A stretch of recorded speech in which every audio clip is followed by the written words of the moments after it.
भक्तों राधे राधे, जय श्री कृष्णा। भक्तों 11 जुलाई 2026 योगिनी एकादशी व्रत के दिन जिन लोगों के घर में खायु बनाई जाती है, ये 3 चीजें उनके घर में पूरे साल होती है, धन दौलत की वर्षा। जी हाँ भक्तों, ये आषाढ़ मास की पहली बरी एकादशी पूरे के पूरे 101 वर्षों के बाद दुर्लभ संयोग में पड़ने जा रही है, क्योंकि एकादशी कर्म के फलदाता भगवान शनिदेव महाराज के सबसे प्रिय दिन शनिवार के दिन आ रही है। तो ऐसे इस एकादशी का महत्व भी बहुत अधिक बढ़ जाता है। और भक्तों 11 जुलाई योगिनी एकादशी व्रत के दिन भले ही कुछ मत खाना, लेकिन ये एक चीज जरूर खा लेना, भगवान विष्णु जी और माता लक्ष्मी की कृपा से आपके घर में इतना पैसा आएगा कि संभाल नहीं पाओगे। इसके साथ ही भक्तों, इस व्रत को करने से 100 राजसूय यज्ञ और 1000 यज्ञ के फल के समान पुण्य प्राप्त होता है। साथ ही भक्तों, हम आपको यह भी बताएंगे कि चाहे कुछ भी हो जाए, लेकिन 11 जुलाई योगिनी एकादशी व्रत पर ऐसा खाना घर में भूल कर भी मत बनाना, और ना ही उसे खाना पूरा घर परिवार बर्बाद हो जाता है। साथ ही भक्तों, इस प्रवचन में जानेंगे 11 जुलाई शनिवार योगिनी एकादशी व्रत पर ऐसा क्या खाना चाहिए जिससे कि आपके जीवन में भगवान विष्णु शिव की कृपा प्राप्त हो। साथ ही भक्तों, इस प्रवचन में हम आपको यह भी बताएंगे कि 11 जुलाई योगिनी एकादशी व्रत पर भूलकर भी ये 5 काम कभी मत करना, नहीं तो कंगाल होते देर नहीं लगेगी। भक्तों, योगिनी एकादशी व्रत पर आपको ये 5 काम कभी नहीं करनी चाहिए।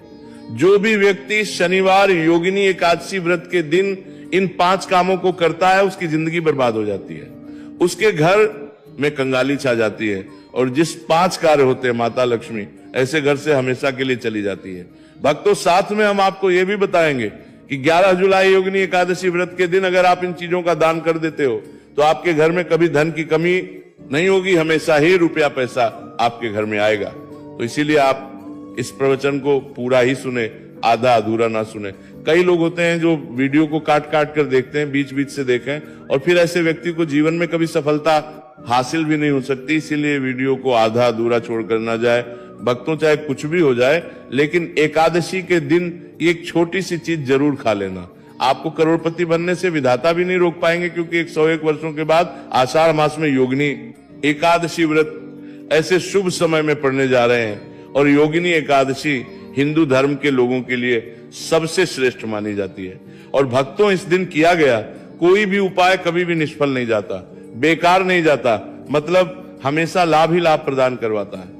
चलिए भक्तों, अब हम आपको योगिनी एकादशी व्रत की थोड़ी सी जानकारी दे देते हैं।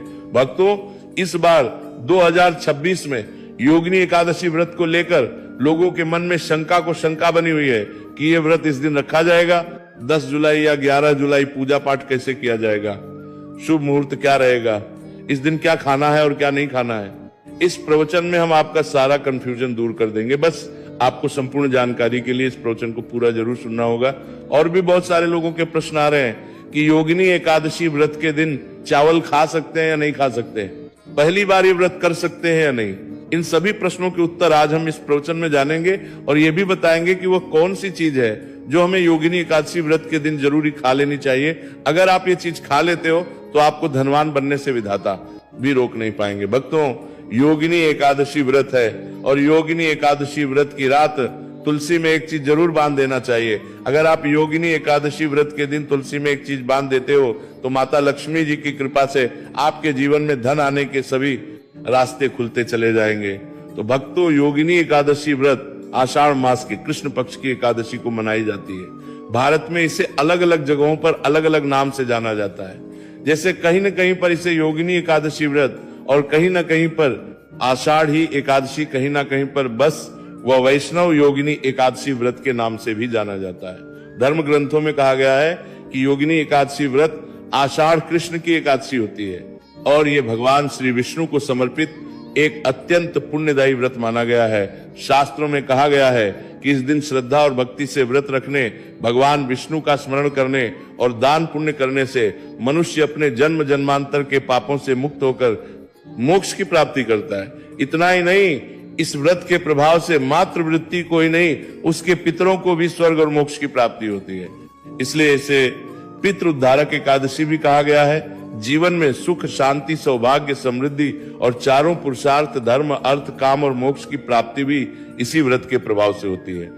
इसी पावन दिन को एकादशी के रूप में भी मनाया जाता है। द्वापर युग में कुरुक्षेत्र की युद्ध भूमि पर भगवान श्री कृष्ण ने अर्जुन को जो दिव्य ज्ञान प्रदान किया था, वही अमृत तुल्य श्रीमद् भगवद गीता इसी दिन बहुत बड़ा महत्व रखती है। गीता का ज्ञान केवल एक युद्ध का उपदेश नहीं, बल्कि समस्त मानव जाति के लिए धर्म, कर्तव्य, सत्य और भक्ति के मार्ग को दर्शाने वाला शाश्वत ग्रंथ है। इस दिन श्रीमद् भगवद गीता का पाठ श्री कृष्ण पूजन, व्रत और सत्संग करने से व्यक्ति का जीवन आध्यात्मिक रूप से प्रकाशित होता है और उसे भगवान के चरणों की निकटता प्राप्त होती है। धार्मिक के अनुसार योगिनी एकादशी व्रत आपकी आत्मा पर बोझ नहीं, बल्कि समस्त पापों का श्रवण करने वाला होता है। भक्तों, चलिए सबसे पहले हम आपको बता देते हैं कि योगिनी एकादशी व्रत की सही डेट टाइम क्या है। फिर हम आपको बारी बारी से सभी जानकारी बताते हुए चलेंगे और ये भी बताएंगे कि वो कौन सी चीज है जो हमें योगिनी एकादशी व्रत के दिन जरूरी खा लेनी चाहिए। और भक्तों, साथ में आपको बताएंगे कि इस दिन एक चीज भूलकर भी नहीं खानी चाहिए। अगर आप ये चीज भूलकर भी खा लेते हो तो आपके घर में अनहोनी हो सकती है। तो ऐसा अनर्थ काम भूलकर भी मत करना, और अनर्थ होने से पहले वीडियो को आप पूरा जरूर देख लेना। तो चलिए भक्तों, जानते हैं योगिनी एकादशी व्रत की सही डेट टाइम के बारे में। 2026 में योगिनी एकादशी व्रत की सही डेट टाइम क्या है? आषाढ़ के कृष्ण पक्ष की एकादशी तिथि पर योगिनी एकादशी व्रत मनाई जाती है। इस साल आषाढ़ माह के कृष्ण पक्ष की एकादशी 10 जुलाई को सुबह में 8:16 पर, और सूर्योदय पहले ही हो चुका होगा, लगभग 2.5 घंटे पहले, अर्थात सूर्य का उदय दशमी तिथि में है और एकादशी समाप्त होगी 11 जुलाई को। प्रातः 5:22 पर सूर्योदय होने से कुछ 10 मिनट पहले समाप्त हो जाएगी। तो सूर्योदय में एकादशी तिथि प्राप्त नहीं हो रही है। अब ऐसे में लोग हैं वो 10 तारीख को व्रत करने की सोच रहे हैं, क्योंकि उनको लगता है पूरा दिन एकादशी रहेगी।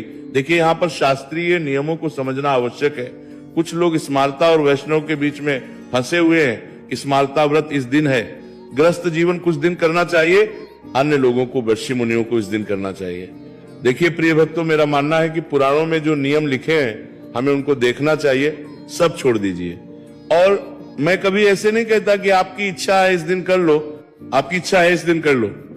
मैं आपको जो शास्त्रों का निर्देश होता है वो बताता हूं। मानना ना मानना आपकी इच्छा है, पर मैं गोल गोल बात नहीं करूंगा। शास्त्र क्या कहते हैं इस विषय पर मैंने पहले भी एक वीडियो बनाया था। करीब 5 से 6 पुराण हैं जिनमें इस एकादशी के विषय में वर्णन आता है, वहां से मैं जानकारी लाया था। सभी क्या कहते हैं कि हमें एकादशी का व्रत कब करना चाहिए। मैं भविष्य पुराण की बात करूंगा, विष्णु पुराण की बात करूंगा, नारद पुराण की बात करूंगा, अग्नि पुराण की बात करूंगा और गौरी शंकर संवाद की बात करूंगा। इन सभी ग्रंथों में, पुराणों में एक निर्देश है जो बड़ा कॉमन है, और वो कहते हैं कि मनुष्य को दशमी वेधा एकादशी कभी भी नहीं करनी चाहिए।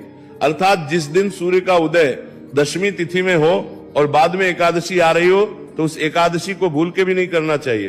भविष्य पुराण तो यहां तक लिखता है कि सूर्योदय से अगर 1 घंटे 34 मिनट पहले भी दशमी तिथि रही हो तो उसे भी दशमी वेधा मान के उस दिन भी व्रत न करे। इतना बड़ा पाप है। अगर दशमी वेधा एकादशी का व्रत करते हैं तो कब करना चाहिए? जिस दिन सूर्य का उदय एकादशी में हो और उसके बाद द्वादशी आ रही हो उस दिन करें, और यदि ऐसी स्थिति प्राप्त ही ना हो तो द्वादशी में करें, पर दशमी वेधा एकादशी भूल के भी न करें। भगवान शंकर माता पार्वती को बताते हुए कहते हैं कि हे पार्वती, यदि कोई मनुष्य दशमी वेधा एकादशी करता है तो ये माना जाए कि वो अपने लिए नरक की कामना करता है। इससे अधिक और आप क्या सुनना चाहेंगी? तो प्रिय भक्तों, आपने एकादशी का व्रत 11 जुलाई को करना चाहिए। शास्त्र संवत बात तो यही है, बाकी आपकी अपनी इच्छा है। अब आप कहेंगे फिर पारण कब करें? पारण आप 12 तारीख को करेंगे। 12 जुलाई को त्रयोदशी है, निश्चित रूप से त्रयोदशी है, और त्रयोदशी में ही पारण किया जाएगा। इसमें शास्त्रों ने कभी मना ही नहीं की है। शास्त्र कहते हैं कि यदि कभी भी ऐसी स्थिति उत्पन्न होती है कि द्वादशी को आप व्रत करते हैं एकादशी का, तो त्रयोदशी में पारण किया जाता है। ये शास्त्र सम्मत है, इसमें ना कोई दोष है, ये सर्वथा उचित है। तो इसीलिए आप 12 तारीख को पारण करेंगे। सूर्योदय से 5:35 से और 7:50 तक आप पारण करें, उत्तम है। चलिए भक्तों, अब हम योगिनी एकादशी की सरल पूजा विधि और शुभ मुहूर्त के बारे में जान लेते हैं। इस दिन को सही तरीके से और श्रद्धा के साथ मनाने के लिए सबसे पहले आपको सूर्योदय से पहले ब्रह्म मुहूर्त में उठना है, फिर स्नान करके पूजा स्थान पर जाएं और भगवान सूर्य को 1 लोटा जल अर्पित करें। इसके बाद व्रत का संकल्प ले। संकल्प लेने के लिए अपने सीधे हाथ में जल और फूल रखें। फिर 3 बार ओम श्री विष्णु का जाप करें और अपना नाम, गोत्र, स्थान, मकान नंबर या फ्लैट नंबर और क्षेत्र का नाम बताएं। इसके बाद अपनी इच्छाएं भगवान के चरणों में समर्पित करें और भगवान को प्रणाम करके जल अर्पित कर दें। अब पूजा की प्रक्रिया के बारे में जानते हैं। सबसे पहले एक अखंड फल जैसे सेब, नारियल, जो भी फल उपलब्ध हो बिना काटे हुए लें और उसे गंगा जल से शुद्ध करें। फिर भगवान श्री विष्णु की तस्वीर या मूर्ति रखें। अगर आपके पास मौली, पान, सुपारी, लौंग, इलायची या पान का पत्ता हो तो उन्हें भी सजा कर रखें। अब भगवान को बुलाने की प्रक्रिया, जिसे प्राण प्रतिष्ठा कहते हैं, इसके लिए भगवान की तस्वीर को स्थापित करके उस स्थान का शुद्धिकरण करें। गंगा जल मिश्रित जल से उस स्थान पर छींटे डालें और एक फूल रखें। फिर भगवान को आचमन कराएं, तिलक लगाएं, अक्षत चढ़ाएं, फूलों की माला पहनाएं और एक पुष्प अर्पित करें। धूप दिखाएं और घी का दीपक जलाएं। ध्यान रखें कि दीपक को उठाना नहीं है। दीपक को जहां रखा है वहां चावल या फूलों का आसन बना लें और फिर दीपक रखें। आप भगवान को नैवेद्य के रूप में जो भी मिठाई आपके पास हो वहां अर्पित करें। अगर मिठाई नहीं है तो मिश्री के दाने चढ़ा सकते हैं, लेकिन बिना कटा हुआ फल भगवान को जरूर अर्पित करें। फिर भगवान के सामने हाथ जोड़कर 108 बार ओम नमो भगवते वासुदेवाय मंत्र का जाप करें। अपनी मनोकामना की पूर्ति के लिए एक पान का बीड़ा तैयार करें। उसमें 2 लौंग, 2 इलायची और 1 सुपारी रखें। इस बीड़े को भगवान को अर्पित करें और 11 बार ओम नमो भगवते वासुदेवाय का जाप करें। फिर अपनी इच्छा के समक्ष व्यक्त करें। यदि आप धन की प्राप्ति के लिए पूजा कर रहे हैं तो भगवान से धन का आशीर्वाद प्राप्त करें। अब योगिनी एकादशी की कथा सुने या उसका पाठ करें और फिर भगवान की आरती करें। अंत में फल का भोग अर्पित करें और प्रसाद को सभी में वितरित करें। इस दिन अन्न का सेवन ना करें, ये व्रत का सबसे बड़ा नियम है। चलिए भक्तों, अब हम जान लेते हैं कि योगिनी एकादशी व्रत के दिन क्या ना करें। देखिए भक्तों, पहली बात, योगिनी एकादशी व्रत के दिन व्यक्ति को किसी भी प्रकार के विवाद, तंतन, झगड़े से बचना चाहिए। इस दिन किसी से वाद विवाद करना या मानसिक अशांति लाना व्रत का उल्लंघन हो सकता है। हर व्यक्ति को इस दिन शांत और संयमित रहना चाहिए और किसी से भी द्वेष या कड़वाहट से बचना चाहिए। साथ ही इस दिन झूठ बोलने से भी बचे, क्योंकि यह व्रत के उद्देश्य के खिलाफ होता है। दूसरी बात, एकादशी के दिन चावल का सेवन नहीं करना चाहिए, क्योंकि धार्मिक मान्यताओं के अनुसार चावल की उत्पत्ति भगवान विष्णु के रोम से मानी जाती है। साथ ही इस दिन बैंगन का सेवन भी वर्जित होता है। तीसरी बात, चावल का सेवन इस दिन नहीं करना चाहिए। एकादशी के दिन चावल का सेवन वर्जित माना जाता है। इसके अलावा इस दिन बाल और नाखून काटने से भी बचना चाहिए। यह व्रत के प्रभाव को कमजोर करना है। चौथी बात, इस दिन जमीन पर सोना चाहिए। यह व्रत के दौरान आत्मनियंत्रण और संयम का प्रतीक होता है। कुछ लोग एकादशी का व्रत बिना नमक के करते हैं, जबकि कुछ लोग सेंधा खाकर व्रत करते हैं। पांचवी बात, इस दिन का मुख्य उद्देश्य भगवान विष्णु की पूजा और ध्यान होता है। इसलिए इस दिन को लौकिक कार्यों से मुक्त होकर पूरी तरह से भक्ति में लीन रहकर बिताना चाहिए। योगिनी एकादशी व्रत के दिन भगवान विष्णु की पूजा और विष्णु के मंत्रों का जाप करने से पुण्य की प्राप्ति होती है। यदि आप पूजा में लापरवाही करेंगे या कोई अन्य कार्य करेंगे तो व्रत का पुण्य नहीं मिलेगा। अगली बार एकादशी के दिन व्रती जातकों को सुबह देर तक सोने से बचना चाहिए। इस दिन हमें जागरूक और ध्यान मग्न रहना चाहिए। साथ ही किसी भी पेड़ या पौधे की पत्तियां और फूल तोड़ने से बचें। खासकर तुलसी के पत्ते भूल कर भी ना तोड़ें। अगर भगवान विष्णु को तुलसी अर्पित करनी है तो एक दिन पहले ही पत्ते तोड़कर रख लें। चलिए भक्तों, अब हम जान लेते हैं कि योगिनी एकादशी व्रत में क्या खाना चाहिए और क्या खाना चाहिए। भक्तों, योगिनी एकादशी व्रत के दिन सेब जरूर खाना चाहिए। शास्त्रों में बताया जाता है कि भगवान के भोग में सेब आदि जरूर अर्पित किया जाता है। अगर आपका व्रत है तो आपको सेब जरूर खाना चाहिए। केला, पपीता, तरबूज और मीठे अंगूर जरूर खाना चाहिए। इन फलों से व्रतधारी को शक्ति मिलती है और व्रत संपूर्ण हो जाता है। शास्त्रों में बताया जाता है कि योगिनी एकादशी व्रत के दिनों में सीताफल जरूर खाना चाहिए। सीताफल खाने से 10 ऐसी बीमारियां हैं जो खत्म मानने वालों का देगा हो जाती है। माना जाता है योगिनी एकादशी व्रत के दिनों में सीताफल का घर में प्रवेश होना बड़ा ही शुभ माना गया है। सीताफल खाने से एकादशी का सफल हो जाता है, क्योंकि इसमें माता सीता का आशीर्वाद मिला हुआ होता है। माना जाता है भगवान राम के वनवास के दौरान माता सीता ने यही फल खाया था। योगिनी एकादशी व्रत के दौरान इसे जो भी खाता है उसे दुखों का सामना नहीं करना पड़ता। सीताफल आपको जरूर खाना चाहिए। माता सीता प्रसन्न होती है और आशीर्वाद देती है। लेकिन याद रहे, योगिनी एकादशी व्रत में बैंगन की सब्जी मत खाना, पाप लगेगा भक्तों। एकादशी व्रत में व्रतधारी को डब्बा बंद लस्सी, डब्बा बंद जूस नहीं पीना चाहिए। उसमें कई केमिकल मिले होते हैं जिसके कारण आपका व्रत टूट सकता है। जब भी आप फलों का जूस पिए तो याद रखें उसमें नमक ना डालें, नहीं तो व्रत टूट जाएगा। साथ ही साथ जूस में बर्फ भी नहीं डालना चाहिए। फलों का सादा जूस पीने से व्रत सफल होता है। तो चलिए भक्तों, अब हम आपको योगिनी एकादशी व्रत के दिन किन चीजों का सेवन नहीं करना चाहिए ताकि आपका व्रत पवित्र और पूर्ण रूप से फलित हो। भक्तों, पहली चीज खट्टे पदार्थ। एकादशी के दिन खट्टे खाद्य पदार्थों का सेवन भी करना वर्जित माना जाता है, जैसे कि आम, इमली, दही, खट्टे फल आदि या खट्टे पदार्थ तामसिक गुणों को बढ़ाते हैं, जिससे मानसिक स्थिति पर नकारात्मक प्रभाव पड़ सकता है। धार्मिक दृष्टि खट्टे पदार्थों से शरीर में नकारात्मक ऊर्जा का संचय होता है, जो व्रत के उद्देश्य के खिलाफ है, इसलिए इस पदार्थों से बचना चाहिए। दूसरा है मांसाहारी भोजन। योगिनी एकादशी व्रत के दिन मांसाहारी भोजन का सेवन पूरी तरह से निषेध है। मांसाहार भोजन न केवल शारीरिक दृष्टि से हानिकारक होता है, बल्कि यह आध्यात्मिक रूप से भी हमारे पापों को बढ़ाता है। मांसाहारी भोजन से तामसिक गुण बढ़ते हैं, जो हमारी मानसिक शांति और संतुलन को प्रभावित करते हैं। भगवान विष्णु की पूजा और व्रत में सिर्फ सात्विक भोजन की अनुमति होती है, जो शुद्धता और भक्ति का प्रतीक है। इसलिए इस दिन मांसाहार, अंडे, मुर्गा, मछली या किसी भी प्रकार के मांस का सेवन न करें। इस बात का विशेष ध्यान रखें। भक्तों, तीसरी चीज, शक्कर और मिठाई का सेवन। योगिनी एकादशी व्रत के दिन अत्यधिक शक्कर या मिठाई का सेवन भी नहीं करना चाहिए। शक्कर का अधिक सेवन शरीर में और तामसिक गुणों को बढ़ाता है, जो व्रत के उद्देश्य के खिलाफ होता है।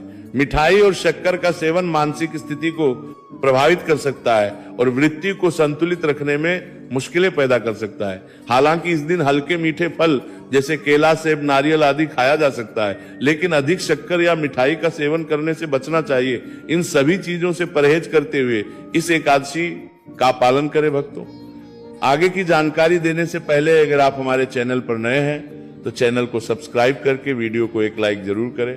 भक्तों, योगिनी एकादशी का दिन बहुत ही खास होता है। इस दिन अगर आप तुलसी मैया से जुड़ा एक विशेष उपाय कर लें तो आपके जीवन में सुख, शांति और समृद्धि का आगमन निश्चित हो जाता है। आज हम आपको इसी खास उपाय के बारे में बताने जा रहे हैं। शास्त्रों में साफ कहा गया है कि जिस घर में तुलसी का पौधा होता है उस घर में मां लक्ष्मी का वास होता है, वहां हमेशा समृद्धि बनी रहती है। लेकिन तुलसी माता से जुड़ी कुछ बातें और नियम है जिन्हें जानना और अपनाना बेहद जरूरी है। भक्तों, अगर आप अपने परिवार की खुशहाली, समृद्धि और सौभाग्य चाहते हैं तो इस योगिनी एकादशी पर तुलसी मैया को चुनरी जरूर चढ़ाए। ऐसा करने से भगवान विष्णु और माता लक्ष्मी दोनों की विशेष कृपा आपके जीवन में बरसती है। लेकिन अक्सर लोग अनजाने में कुछ ऐसी गलतियां कर बैठते हैं जिनका नतीजा उन्हें भुगतना पड़ता है। जैसे कई लोग अपने घर में तुलसी का पौधा तो लगा लेते हैं, लेकिन उसे कभी चुनरी नहीं उड़ाते। याद रखें, तुलसी माता को चुनरी अर्पित करना एक बहुत ही शुभ कार्य है।